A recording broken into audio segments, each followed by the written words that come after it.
Subscribe कीजिए education planet YouTube channel को और बेल आइकन को दबाइए लेटेस्ट एजुकेशन और टेक वीडियोस सबसे पहले देखने के लिए।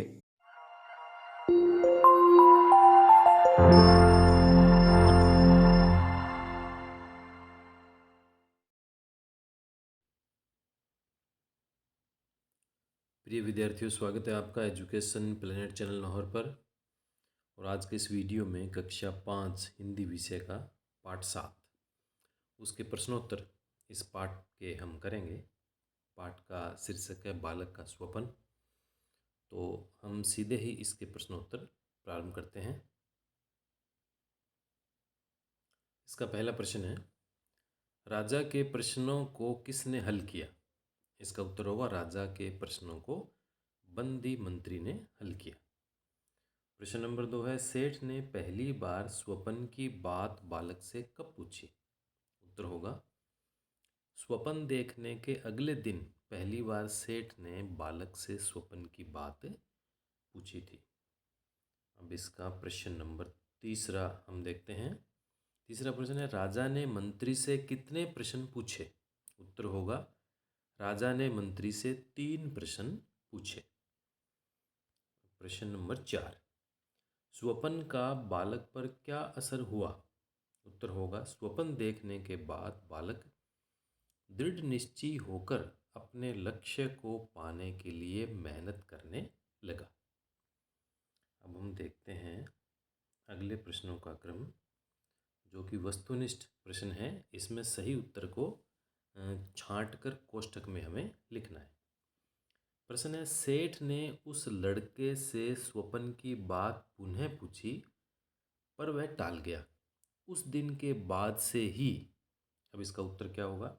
क, बालक छिप गया था, या ख, बालक भाग गया, या ग, बालक छिप कर पढ़ने लगा, या घ, बालक नौकरी छोड़कर चला गया।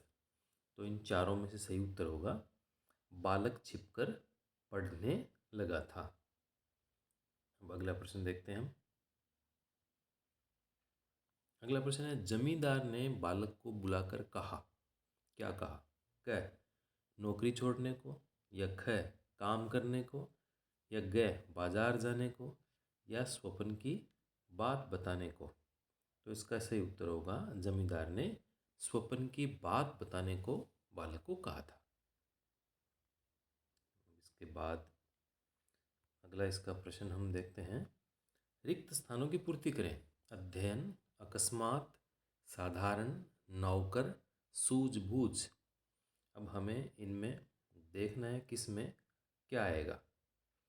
तो ये जो पहला है, एक दिन वही जमींदार राजा के यहाँ आया, तो इसमें आएगा अकस्मात।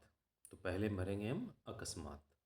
नीचे इसके उत्तर अलग से लिखे हैं। दूसरा है, उसने अपना चालू रखा।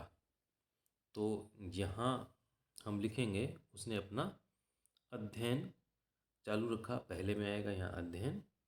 उसके बाद में आएगा वह किसी प्रकार अपनी सूझबूझ से राजा के यहाँ पर साधारण नौकर हो गया। तो देखिए, ये जो पहला है यहाँ आएगा अध्ययन, और ये दूसरा है यहाँ आएगा सूझबूझ, और ये तीसरा खालिस्तान है यहाँ आएगा साधारण नौकर।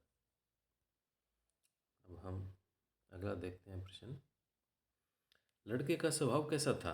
तो इसका उत्तर होगा, लड़का चतुर और पक्की लगन व निष्ठा रखने वाला था।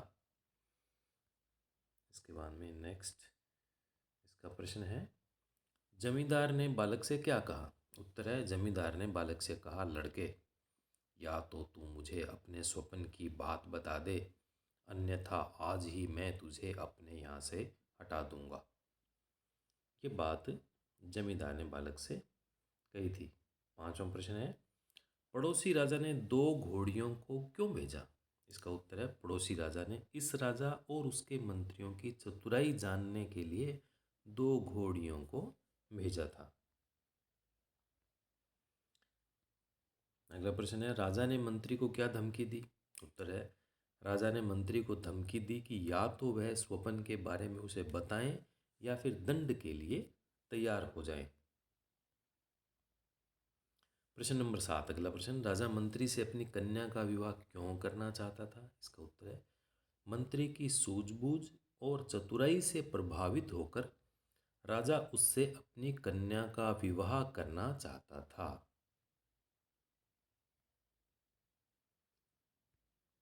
अगला प्रश्न देखिए, मंत्री को अपनी सूझबूझ और चतुराई का क्या लाभ हुआ? उत्तर है मंत्री की सूझबूझ और चतुराई से प्रभावित होकर पड़ोसी राजा ने अपनी कन्या का विवाह उससे कर दिया तथा अपना आधा राज्य भी उसे दे दिया।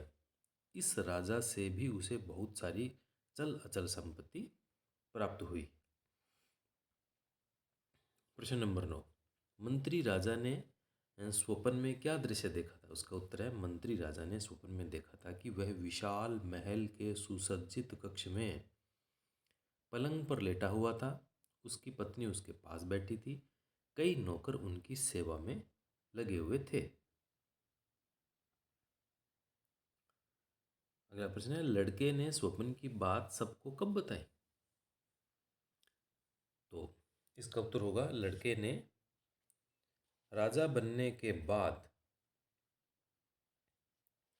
सबको अपने स्वप्न की बात बताई, अर्थात सपना पूरा होने के बाद ही उसने यह बात बताई। देखिए, व्याकरण के इसमें प्रश्न है, भाषा की बात। प्रश्न 1 है, इस प्रकार के शब्द सोचें और लिखें। किस प्रकार के? सूझबूझ, इस प्रकार के शब्द। देखिए ऐसे और कौन से शब्द हैं? देखिए, आस पास, काम धाम, सुख दुख, ये इस प्रकार के शब्द हो सकते हैं। आशा, निराशा, ऐसे इसमें और भी जोड़ सकते हो आप। तन मन, इसके बाद में और इसका देखिए, अब कहानी को संवाद में बदलकर अपनी कक्षा में मंचन कीजिए, यानी नाटक के रूप में इस कहानी को आप कीजिए। तो आप अपने शिक्षक की सहायता से, अपने अध्यापक की सहायता से आप ऐसा मंचन अच्छे तरीके से कर सकते हैं। अगला प्रश्न है, यदि ऐसा सपना आपको आया होता तो आप किसी को बताते या नहीं? नहीं तो क्यों? इसका उत्तर है ऐसा सपना हम तब तक किसी को नहीं बताते जब तक वह वास्तविक रूप में घटित न हो जाए। सपना पूरा होने के बाद ही हम इसके बारे में बताते। और इसमें आप ये भी जोड़ सकते हो कि